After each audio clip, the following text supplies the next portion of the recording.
कि सारा संसार, सारा विश्व चाहता है कि भगवान उसकी भक्ति से प्रसन्न हो जाए, या फिर ऐसा क्या करें, ऐसी कौन सी क्रिया करें जिससे भगवान प्रसन्न हो जाए। भगवान की प्रसन्नता किस चीज में है, ऐसा भगवान को क्या चढ़ाएं, ऐसा भगवान को क्या दान करें, ऐसी भगवान को क्या मनुहार करें कि हमारे ठाकुर जी हम पर प्रसन्न हो जाएं। ये भैया पीछे ना कुछ आवाज आ रही है पूरा इसमें बॉक्स में माइक के, हाँ कोई वायर हिलने की, देख लो। तो ऐसा क्या मनुहार करें, ऐसी क्या चीज भगवान को दें जिससे ठाकुर जी हम पर प्रसन्न हो जाए, आनंदित हो जाए। तो ऐसा क्या भगवान को दे सकते हैं? अच्छा, भगवान को जब आप कुछ देते हैं तो एक विशेष बात ये ध्यान रखनी चाहिए कि भगवान का दिया हुआ ही उनको देना, ये देने में देना नहीं है। समझ रहे हो कैसे? अब कोई आदमी आपके घर, आपकी ब्याह में, आपकी शादी में कोई उपहार लेके आए, कोई गिफ्ट लेकर के आए, और आप उसी उपहार को उसको 2 किलो भैया हम आपके लिए खरीद के लाए, तो कहेगा अरे भैया देना ही है तो अपनी तरफ से कुछ दो ना, हमारा दिया हम ही को देना। ये कोई देने में देना थोड़ी है। कई बार हमसे भी ऐसा हो जाता है, क्योंकि इतने लोग मिलने आते हैं तो कोई चित्र दे देता है, कोई माला दे देता है, कोई गले का कुछ कपड़ा, कुछ वस्त्र दे देता है। फिर हमें याद नहीं रहता वो जाने को, तो हम वो उठा करके तो उसको दे देते, तो हंसता है कि हम तो तुम्हारे लिए लाए, तुमने यही हमें वापस दे दिया। तो उसी का दिया उसी को देना, ये तो देने में देना नहीं है। देने में देना क्या, जब आप अपनी तरफ से कुछ नया उसको दो, कुछ अलग उसको दो। तो अब ठाकुर जी को क्या दोगे? आपको हम भगवान को पैसा दे देते कुछ थोड़ा सा, तो पैसा किसने दिया, धन हमको किसने दिया? बोलिए ना। धन देने वाला दुनिया में कौन सेठ है? अरे तो बोलो ना।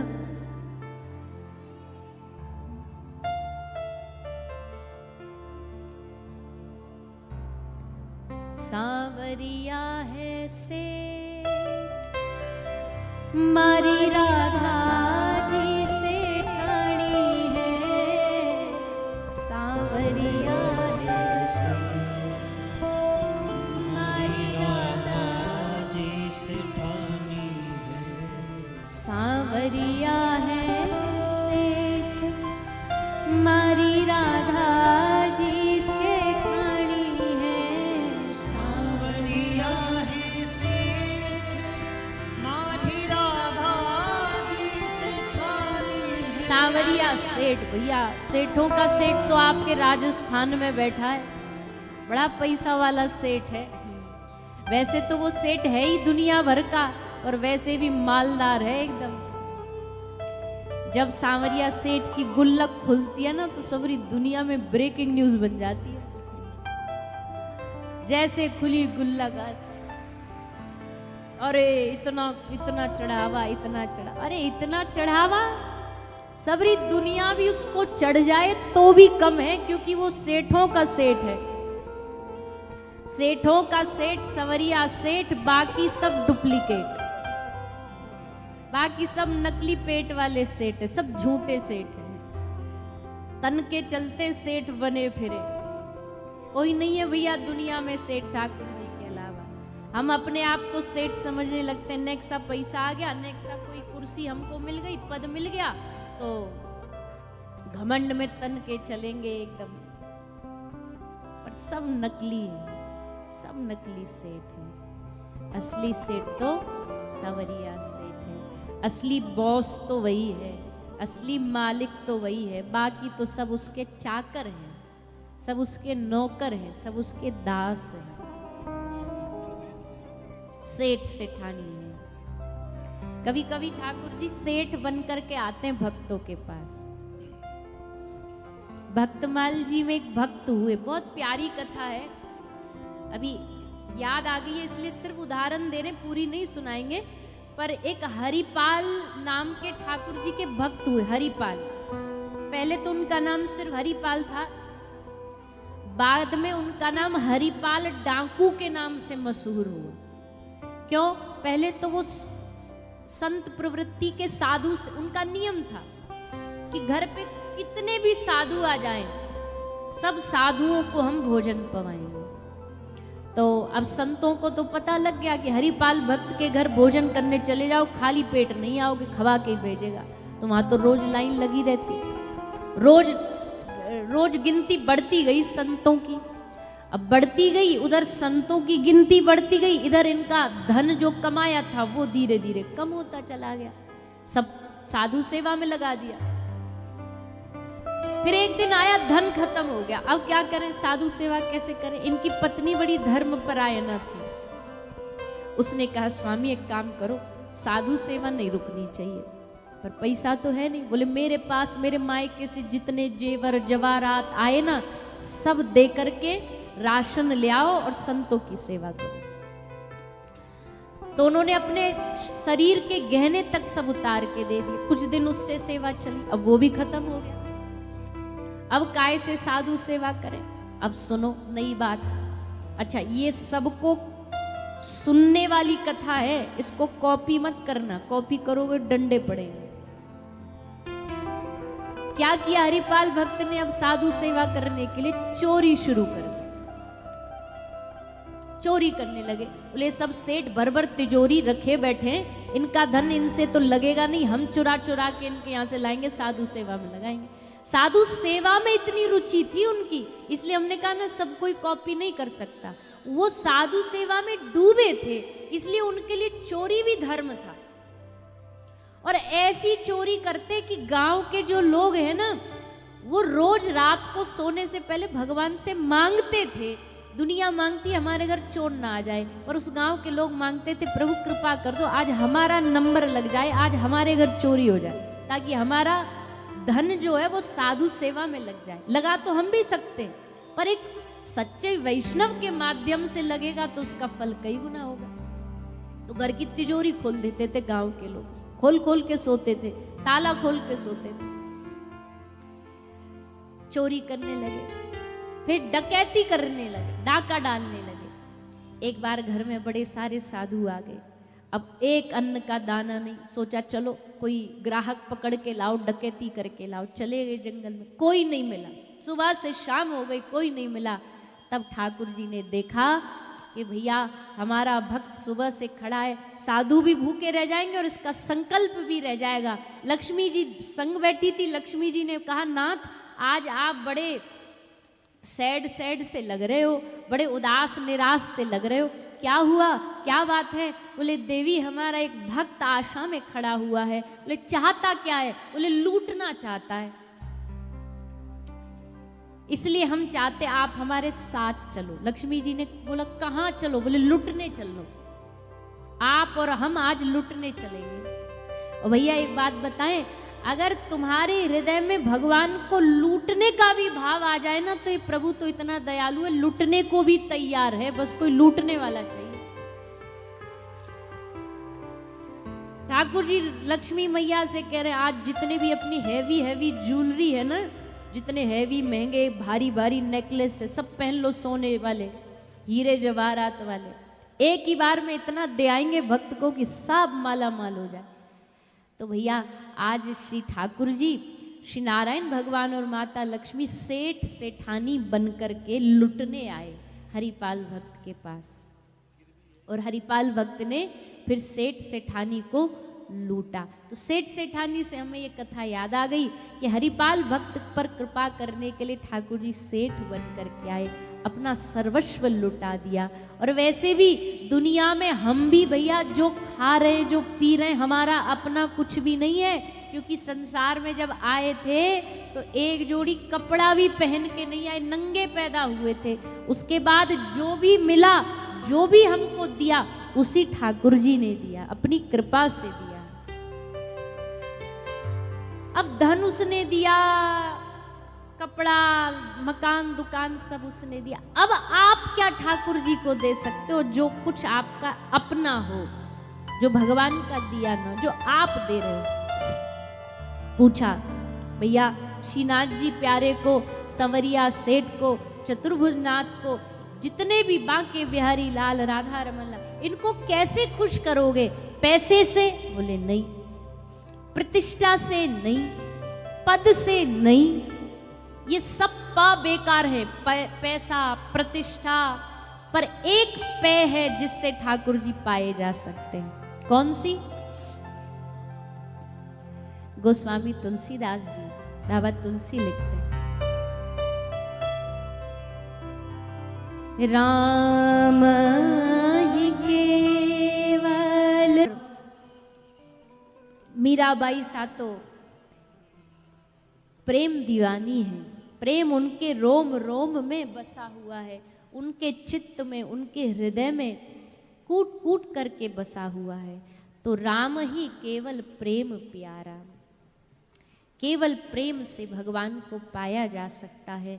भगवान प्रेमा भक्ति से प्रसन्न होते हैं, इसलिए सीता राम चरण रति मोरे। गोस्वामी जी कहते हैं, अगर भगवान हमको कुछ देना ही, भक्त का लक्षण क्या होता? भगवान का प्रेमी कौन? अब प्रेम से भगवान मिलते, ये बात तो समझ आ गई, पर प्रेमी कौन? जो भगवान से कहे सीता राम चरण रति मोरे, अनुदिन बढ़ऊ अनुग्रह तोरे।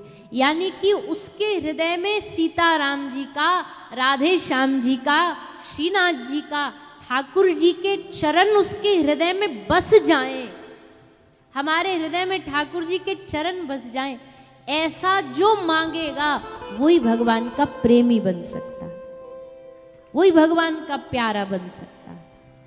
भगवान का भक्त बनने का, प्रेमी बनने का भैया यही एक तरीका है। सीताराम चरण रति मोरे, हे ठाकुर जी आपके चरणों का हमारे हृदय। और सुनो, कर्माबाई खिचड़ी कैसे बनाती थी? बोले अपरस में रह के बनाती होंगी। अपरस समझते हो क्या? ठाकुर जी का जब भोग बनता है ना, तो मंदिर में नियम होता, अपरस की सेवा होती है, बड़े नियम होते। स्नान करके रसोई घर जाना, पुराने वस्त्र नहीं पहनना, शौच इत्यादि करके नहीं आ जाना, मौन रहना, बोलना नहीं, सब अपरस में भोजन बनता ठाकुर जी का। तो जब इतनी दूर से ठाकुर जी कर्मा के पास खिचड़ी खाने आते, तो बड़ी शुद्धता पवित्रता से कर्मा बाई खिचड़ी बनाती होंगी। बोले सुनो कैसे बनाती थी, कैसे बनाती थी? सुबह सुबह जगती, प्रभु आ रहे होंगे, ठाकुर जी हमारे आ रहे होंगे, आके उनको जल्दी वापस भी जाना पूरी, इसलिए जल्दी जल्दी में सुबह कर्माबाई उठती और बिना स्नान किए चूल्हे पे खिचड़ी बनाने के लिए बैठ जाती। ठाकुर जी के लेट ना हो जाए इसलिए नहाऊंगी, स्नान करूंगी, बड़ी देर लग जाएगी, सो बिना स्नान करे चूल्हे पे खिचड़ी बनाने लग जाती। अब खिचड़ी बनने में तो समय लगता है ना, वो भी चूल्हे पे बनाओ तो और समय लगता है। तो कर्माबाई सोचती अब 1 घंटा लग जाएगा इसको बनने में, उबलने में, पूरा ढंग से खदकने में, इतनी देर क्या करूं, टाइम ही तो खराब हो रहा है, इसका उपयोग कर लूं। तो क्या उपयोग कर लूं? बोले बैठी हूँ यहाँ सामने खिचड़ी बन रही है, बैठे बैठे काम करती हूँ, दांत साफ कर लेती हूँ। तो नीम की दातुन लेकर के दांत भी साफ कर रही है। और साफ करते करते जब देखा कि खिचड़ी उबलने लगी, बाहर फैलने लगी, तो आसपास चमचा ढूंढी, चम्मच ढूंढी, कुछ मिली नहीं, जल्दबाजी में वही दातुन से हिला दिया। अब ये खिचड़ी खाने जगन्नाथ भगवान आते, सोचो आप। एक कोई दक्षिण भारत का कोई साधु बाबा आया हुआ था, बा ने ये सब नाटक देख लिया। उसने देखा तो उसको, अब ज्ञानी तो भैया अज्ञानी होता है, ज्ञानी जो होता है वो हर जगह अपना ज्ञान दिखाता भी है कि हम ज्ञानी हैं। उसे बढ़िया लगता ज्ञान दिखाना। और कुछ नियम तो भाई सही भी हैं, अब वो चाहे ज्ञानी हो चाहे ना हो, वो कुछ नियम तो नियम ही है। तो दक्षिण भारत का वो जो बाबा आए, उन्होंने कहा अरे राम राम राम राम कर्मा बाई, ये क्या कैसे खिचड़ी बना रही, ऐसे बनाते भगवान की खिचड़ी? कम से कम थोड़ा सुबह उठ के नहाओ, स्नान करो, पूजा सेवा कर लो, फिर भोग बनाया करो। पाप लगेगा तुमको, अपराध लगेगा। कर्माबाई ने हाथ जोड़ लिया, अच्छा प्रभु आप कह रहे हैं तो कल से हम अपना ये स्टाइल बदल लेंगे ने थोड़ा सा, अब स्नान करेंगे, बढ़िया नहा धो के फिर बनाएंगे। अब अगले दिन कर्माबाई स्नान करके नहा धो करके फिर खिचड़ी बनाने को तैयार हुई, पर जब तक स्नान किया तब तक महाराज घड़ी की सुई बढ़ती चली गई। उधर जगन्नाथ भगवान आ गए, आकर के पूरी खिचड़ी अभी तैयार नहीं है और उधर मंदिर में पर्दा खुलने का समय भी हो गया। अब पर्दा खुलने से पहले इनको खिचड़ी खा के लौट के जाना था और ये अभी तक खिचड़ी बनी नहीं। अब ठाकुर जी खड़े खड़े इंतजार में परेशान हो रहे, अरे माँ जल्दी कर, अरे जल्दी बना दे, अरे पर्दा खुलने वाला, जल्दी कर दे। जैसे तैसे थाली में खिचड़ी बना के कच्ची पकी पवाई भोग लगाया, और जैसे भोग लगाया महाराज जगन्नाथपुरी में पुजारी जी ने घंटी बजा दी। घंटी बजी, पर्दा खुला, और पर्दा खुला तो ठाकुर जी एकदम भागे भागे लौट करके आए, अलर्ट हो गए एकदम। तो पुजारी जी ने देखा कि एकदम ठाकुर जी की हार्ट बीट एकदम धड़कन बढ़ी हुई, जैसे कोई भागता हुआ आता ना, हाँपता हुआ, हाँपते हुए ठाकुर जी आ रहे। और कैसे पता लगा?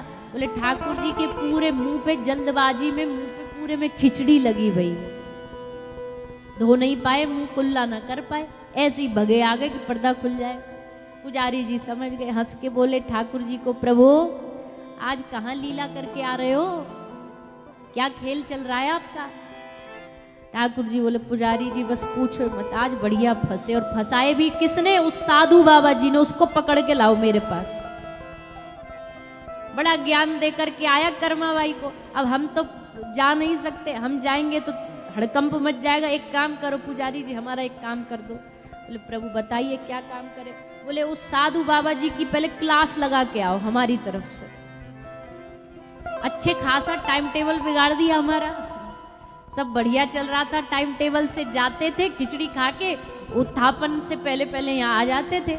अब कर्माबाई वो स्नान ध्यान के चक्कर में लेट हो जाती है, जाओ उसको डांट लगा के आओ। पुजारी जी बोले वाह प्रभु क्या लीला करते हो तुम। पुजारी जी गए, वो बाबा को कहा महाराज आप पर ठाकुर जी नाराज है। बोले हम पे काय को नाराज है? बोले आपने जो ज्ञान दिया उस पे नाराज है। बोले हमने कोई गलत ज्ञान दिया? बोले गलत तो नहीं दिया, पर ठाकुर जी जो वो गलत करती थी उनको वही सही लगता था। अब भैया एक बात बताओ, तुम अपने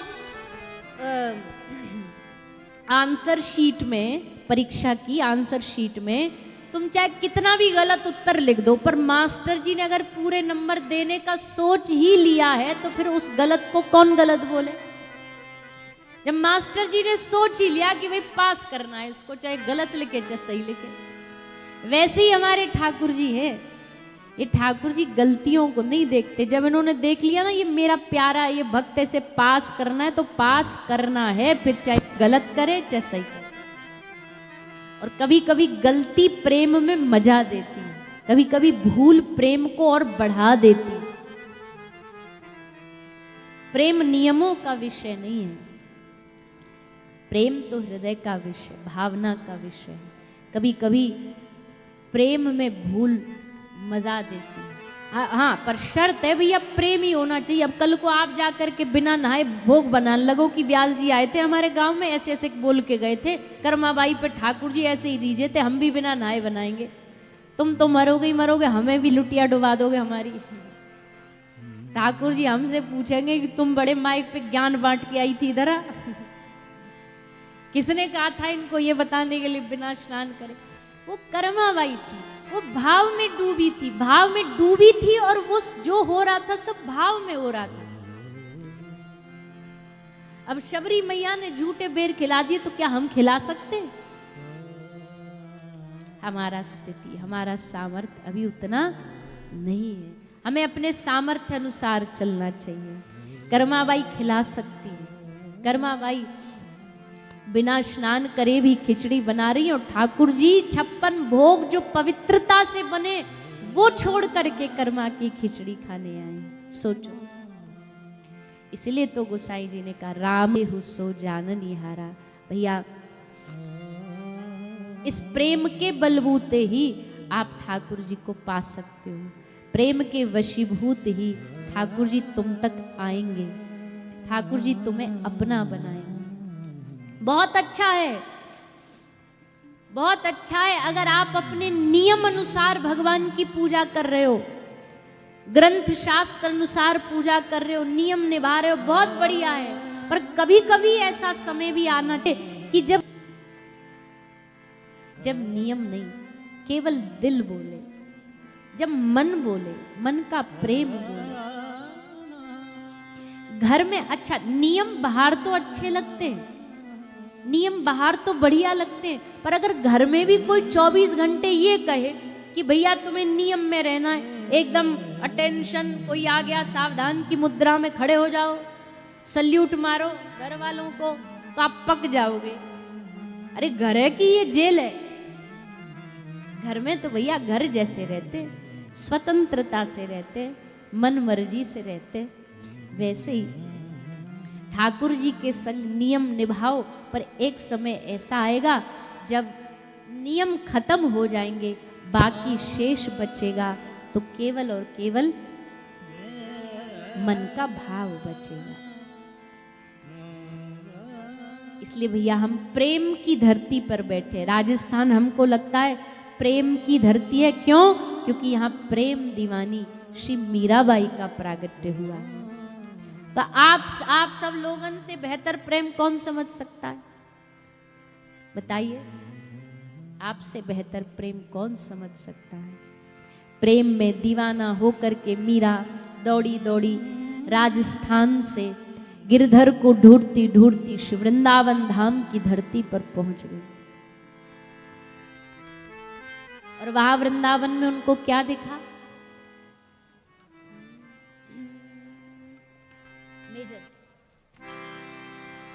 लागे वृंदावन नीको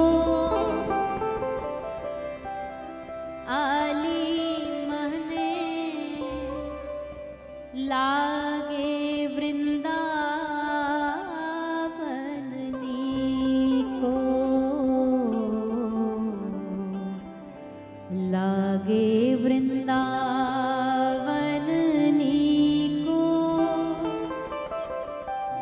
अली मने, लागे वृंदावन नीको। घर घर तुलसी ठाकुर सेवा, घर घर तुलसी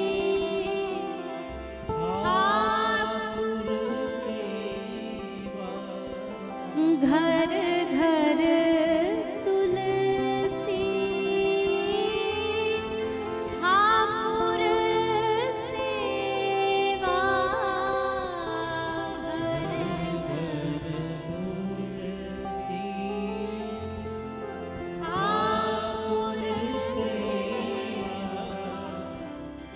दर्शन गोविंद जी को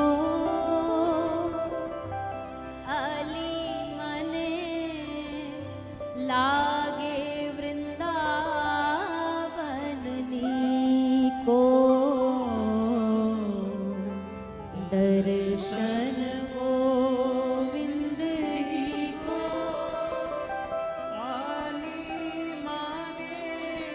अच्छा, आप लोगों में से वृंदावन कौन कौन आया है? हाथ उठा के बताओ।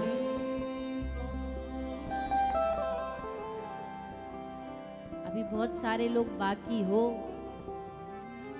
पर भैया वृंदावन नहीं आओगे ना तो लाल जी की कृपा भी समझ ना पाओगे। उसको जानने के लिए एक बार तो वृंदावन की माटी को छूना पड़ेगा। पर जो वृंदावन गए हैं उनने वृंदावन देखा होगा। कैसा है वृंदावन?